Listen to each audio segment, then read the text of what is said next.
For a ray incident normally on the plane mirror. Plane mirror क्या है बेटे? ये है प्लेन मिरर, और प्लेन मिरर का ये जो है पेंटेड सरफेस एरिया है जिससे रिफ्लेक्ट होएगी लाइट, और ये जो है मेरा वो रिफ्लेक्टेड सरफेस एरिया है।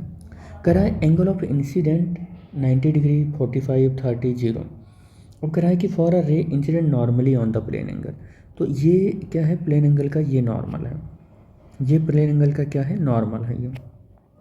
अब अगर कोई भी लाइट नॉर्मली इंसिडेंट होती है प्लेन मिरर पर, बिल्कुल ऐसे ऐसे इंसिडेंट हो रही है, ऐसे इंसिडेंट हो रही है, तो अगर ये रिफ्लेक्ट होगी प्लेन मिरर से, तो आपको पता होगा कि वो रिफ्लेक्ट भी होगी तो इसी अपने उसी ओरिजिनल पाथ पर रिफ्लेक्ट होगी, क्योंकि लाइट रे इंसिडेंट हुई है normally on the plane mirror.